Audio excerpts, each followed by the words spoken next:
तो हेलो दोस्तों, कैसे हो आप सब। एक बार फिर से आज नए तरीके से नए वीडियो को लेकर आपके सामने आ गया हूं मैं।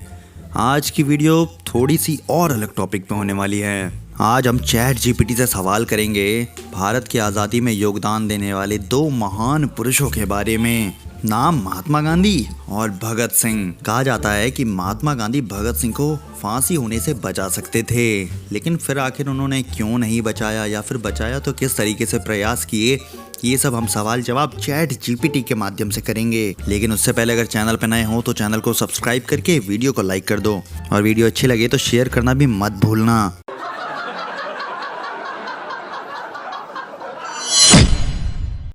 तो इस वीडियो की भी यूजुअल शुरुआत की हमने। नमस्कार चैट जीपीटी। चैट जीपीटी का रिस्पॉन्स, नमस्कार, मैं आपकी मदद कैसे कर सकता हूँ।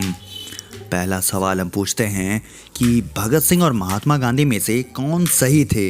इसका रिस्पॉन्स आता है कि भगत सिंह और महात्मा गांधी दोनों भारत की आज़ादी के आंदोलन के महत्वपूर्ण नेता थे, लेकिन दोनों के विचारों में अंतर था। यहाँ पे चैट जीपीटी भगत सिंह के लिए एक शब्द का इस्तेमाल करता है, और वो शब्द पढ़ने के बाद एक पल को मुझे अंदर से गुस्सा ज़रूर आता है। चैट जीपीटी लिखता है कि भगत सिंह को अक्सर एक क्रांतिकारी और आतंकवादी के रूप में समझा जाता है। अब भाई मुझे ये समझ नहीं आया कि जिसने इसके अंदर ये सब इन्फॉर्मेशन फीड की, उसने आतंकवादी कैसे फीड कर दिया। कैसे भगत सिंह को कोई आतंकवादी समझ सकता है।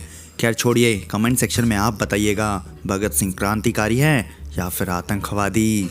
आगे बढ़ते हैं। जिन्होंने आज़ादी के लिए जोर शोर से लड़ाई की, वहीं महात्मा गांधी अहिंसा और सत्याग्रह के प्रवर्तक थे। चैट जीपीटी ये भी लिखता है कि दोनों भारत के आज़ादी के आंदोलन के महत्वपूर्ण नेता थे और आज के दिन भारत के इतिहास में महत्वपूर्ण स्थान रखते हैं। अगला सवाल थोड़ा कड़वा था चैट जीपीटी के लिए। हम पूछते हैं कि गांधी जी ने भगत सिंह को क्यों नहीं बचाया। सामने से रिस्पॉन्स आया कि महात्मा गांधी ने भगत सिंह की फांसी बचाने के लिए प्रयास किए थे। चैट जीपीटी कहता है कि गांधी जी ने भगत सिंह की मौत को अहिंसक तरीके से रोकने के लिए सारे प्रयास किए। उन्होंने सरकार से भीख मांगने का प्रस्ताव रखा था ताकि भगत सिंह की फांसी की सजा को रोका जा सके।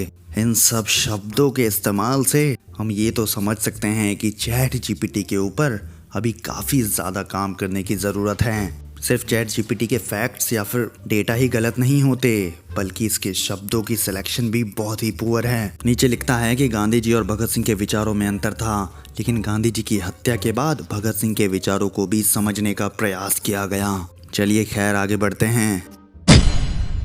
अगला क्वेश्चन हम पूछते हैं कि आखिर क्यों कुछ लोग महात्मा गांधी से इतना नफरत करते हैं। तो इस पर जवाब आता है कि महात्मा गांधी एक महापुरुष और महान नेता थे जिन्होंने भारत की आज़ादी के लिए अपने जीवन का बलिदान दे दिया था। लेकिन कुछ लोग महात्मा गांधी से नफरत करते हैं, और इस नफरत के कुछ कारण हैं, जैसे कि धार्मिक विचार। महात्मा गांधी एक धार्मिक व्यक्ति थे और धार्मिक तत्वों पर आधारित थे। नंबर 2, सियासत में कोई राजनीतिक पक्ष या किसी पार्टी के साथ ना होना। लेकिन जहाँ तक मुझे लगता है इसमें दो पक्ष हो सकते हैं। चैट जीपीटी ने ये तो कह दिया कि कोई राजनीतिक पक्ष या पार्टी के साथ ना होना, लेकिन कुछ लोग मानते हैं कि महात्मा गांधी कांग्रेस के साथ थे। खैर छोड़िए, आगे बढ़ते हैं। Number 3, partition of India. और नंबर 4, उनकी विचारधारा पर सहमत ना होना। चलिए अगले क्वेश्चन की तरफ आगे बढ़ते हैं। अगला क्वेश्चन हमने पूछा कि महात्मा गांधी और भगत सिंह के विचारधारा आखिर अलग कैसे थे।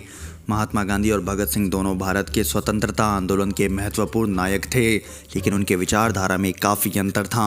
महात्मा गांधी अपने जीवन में अहिंसा और सत्याग्रह को उपकरण बना के चले थे, और इससे उन्होंने देश की आज़ादी हासिल की। वहीं भगत सिंह एक क्रांतिकारी थे जो आतंकवाद के तरीके का सहारा लेकर भारत की आज़ादी के लिए लड़ते थे। और एक बार फिर से चैट जीपीटी यहाँ अपने पुअर वर्ड सिलेक्शन से एक्सपोज होता हुआ